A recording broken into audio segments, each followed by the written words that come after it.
Coming up here in just a second, the tank should be pressurizing for the start of the strong back retraction sequence. This is Falcon 9, the rocket that launches satellites and lands its boosters like clockwork. Its B-1063 booster is on its 28th flight, pushing toward a 40-flight goal. But what if one tiny flaw sent it crashing? Every launch looks routine, until it isn't. On Sunday evening, Falcon 9 once again took to the skies from Vandenberg Space Force Base, carrying 28 Starlink Vaxide 2 mini satellites into orbit. The clock struck 7:04 p.m. Pacific Time, 10:04 p.m. Eastern, 0204 UTC, and the rocket lifted off from Slick 4E, moving southeast along the California and Mexico coastlines. What's truly remarkable is the booster, B-1063, making its 28th flight and returning safely to the drone ship. Of course I still love you in the Pacific. SpaceX's goal is for these boosters to reach 40 flights, which raises a fascinating question. How do they keep a machine intact after so many fiery trips through Earth's atmosphere? The launch sequence itself was precise and carefully timed. Liquid oxygen was loaded into the second stage, while both liquid oxygen and RP-1 fuel filled the first stage tanks. At T-7 minutes, the 9 Merlin engines were chilled to prevent damage at ignition. By T-6 minutes, the first stage RP-1 tank was full. At T-4 minutes and 30 seconds, the strongback, the structure holding the rocket upright, leaned back 13 degrees, which looks different at Vandenberg compared to other sites. The first stage oxygen tank filled by T-3 minutes, and a minute later, the second stage was full, bringing total propellant on board to about 1 million pounds. In the final minute, computers took control, tanks were pressurized, and at T-45 seconds, the launch director gave the go-ahead. At T-3 seconds, the engines ignited, and once everything checked out, the clamps released for a flawless liftoff. Falcon 9 climbed steadily, passing through max Q, the point of maximum stress, without any trouble. Main engine cutoff occurred at T+2 minutes and 25 seconds, followed by stage separation and ignition of the second stage vacuum engine. Just before the 3-minute mark, the satellite fairings peeled away, descending toward the Pacific with parachutes to be recovered later.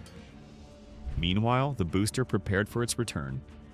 At T+6 minutes and 6 seconds, it performed a 30-second entry burn using 3 engines, stabilized by cold gas thrusters. By T+8 minutes and 1 second, the landing burn began, and B-1063 touched down gently on, "Of course, I still love you." The second stage continued its work, placing the satellites into orbit perfectly. The numbers for this mission are staggering. This was Falcon 9's 541st launch, the 124th this year, and SpaceX's 164th orbital launch in the past 365 days. From Slick 4E, it was the 152nd Falcon 9 launch and the 220th orbital mission overall.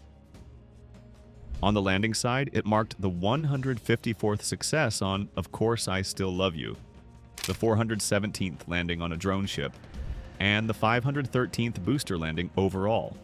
Globally, this was the 47th orbital launch from California in 2025, the 131st from the US, the 143rd by an American rocket company, and the 225th worldwide this year, with 5 orbital failures so far. The 28 Starlink satellites, part of Group 11 to 20, are V2 mini versions, each weighing about 800 kilograms. These satellites have advanced laser links to communicate in space, improving network coverage. Starlink is already massive, with more than 6,300 satellites launched and roughly 5,500 still active, serving over 3 million users across 70-plus countries. These satellites went into a 530-kilometer orbit at a 43-degree angle, expanding the constellation. The network handles 23 petabytes of data daily with latency as low as 20 milliseconds, enabling smooth gaming, trading, or video calls in remote locations like Antarctica, cruise ships, or rural Brazil. However, with thousands of satellites in orbit, questions arise about space clutter.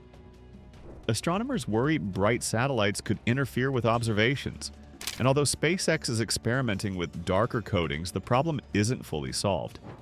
There are also environmental concerns around launch sites, and navigating international regulations from the FCC and the International Telecommunication Union is complex.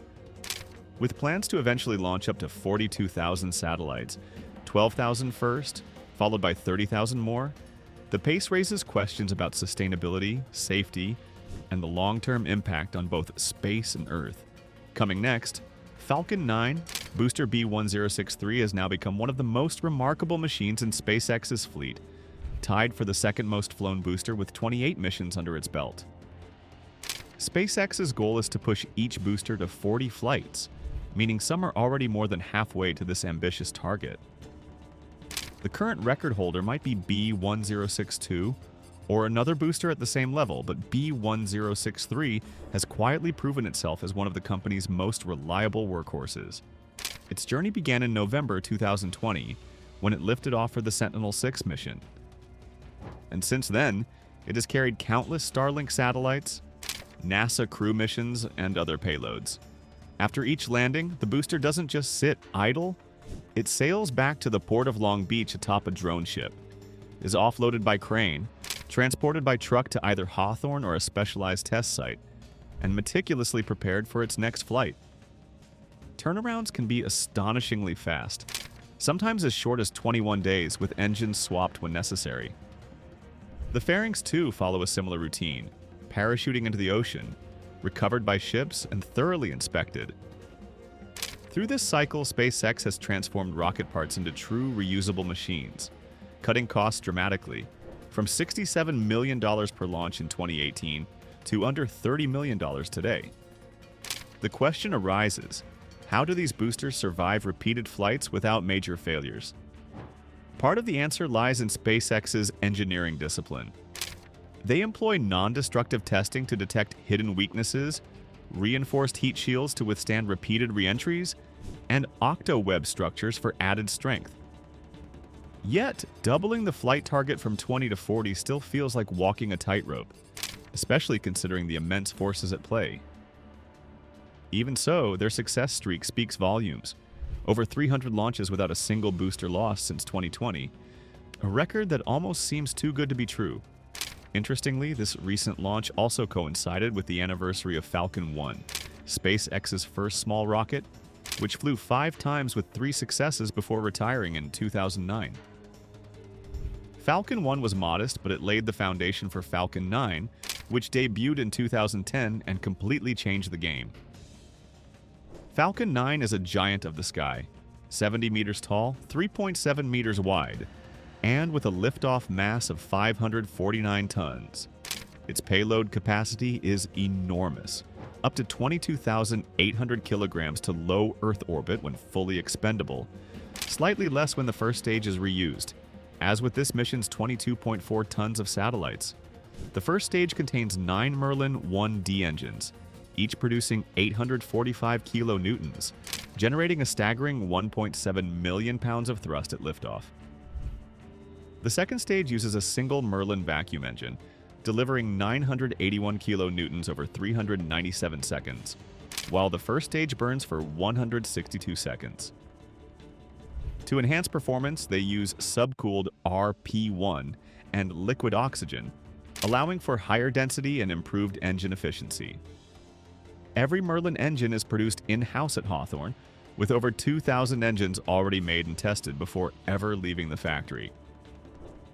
The Block 5 version of Falcon 9, introduced in 2018, makes rapid reuse possible. Grid fins and landing legs guide boosters precisely to the drone ship, which stays in position using thrusters, GPS, and proprietary technology. After a successful landing, the drone ship returns in 3 to 4 days, and the booster is prepped and secured for its next flight.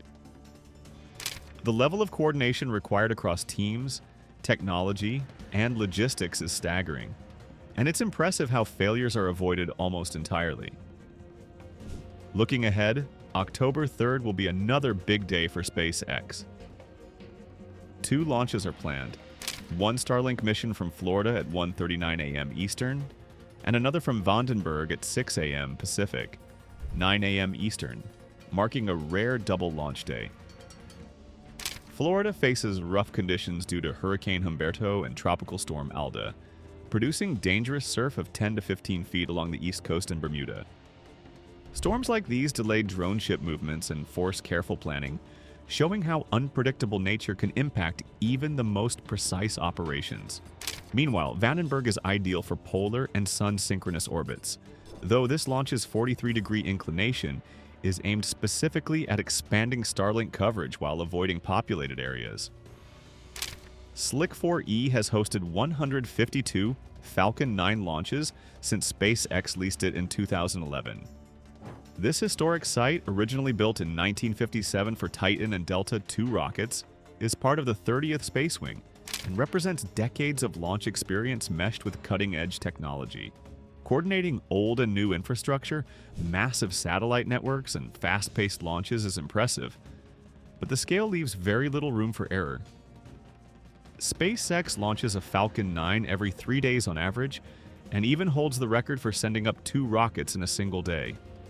In Q3 2025 alone, they conducted 31 launches, surpassing last year's record and maintaining an unrelenting pace. SpaceX's rise started in 2002 with Elon Musk's bold vision to colonize Mars. The early years were brutal. 3 consecutive Falcon 1 failures in 2006, 2007, and 2008 almost bankrupted the company. Only with success in 2008 and NASA contracts for cargo and crew missions did the company survive.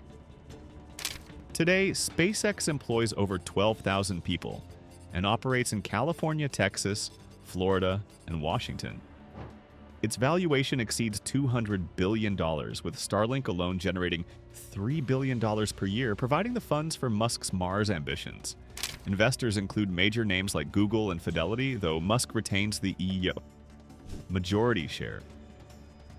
Their rise from a near collapse to global dominance is extraordinary, but it also raises concerns. Does Musk's influence, especially on social media, sway regulators? The FAA has occasionally grounded launches after anomalies, yet operations resume quickly. Reports of long work hours, injuries, and fines make one wonder what really happens behind the scenes, even as every launch appears flawless. Starlink is changing how people get online. Its portable dishes bring internet to RVS, while ships at sea can stay connected no matter how far from land they are. Airlines like Delta and Hawaiian now use Starlink to offer Wi-Fi during flights. On top of that, SpaceX is working with T-Mobile to provide direct-to-cell service. Texting started in 2024, and voice calls will follow soon. The satellites act like cell towers in the sky, letting normal phones work in areas with no coverage. Each satellite is equipped with Ku and Ka band antennas, 4 phased arrays, and laser links. This reduces the number of ground stations needed to just about 100, instead of hundreds or thousands. The system updates itself over the air, similar to how Tesla cars get software updates, making it unusually smooth and seamless. Starlink has been used during disasters like hurricanes to provide free internet, helping schools in Brazil, Antarctic research stations, and cruise ships such as those from Royal Caribbean. Today, Starlink has roughly 3 million users, aiming for 10 million in the near future. Its reach is impressive, but the network also raises questions. Subscription churn, privacy concerns, and partnerships with governments, such as Starshield for the DoD or operations in Ukraine, make its growth both powerful and a little worrying. Competitors are still behind. OneWeb operates about 600 satellites, and Amazon's Kuiper network is still in testing. Globally, SpaceX dominates rocket launches, handling about 60% of them, far ahead of China's Long March, Russia's Soyuz, Rocket Lab's 50 Electron launches, Blue Origin's New Glenn, or ULA's Vulcan. Drop your thoughts in the comments. And for more such videos, make sure to subscribe to our channel.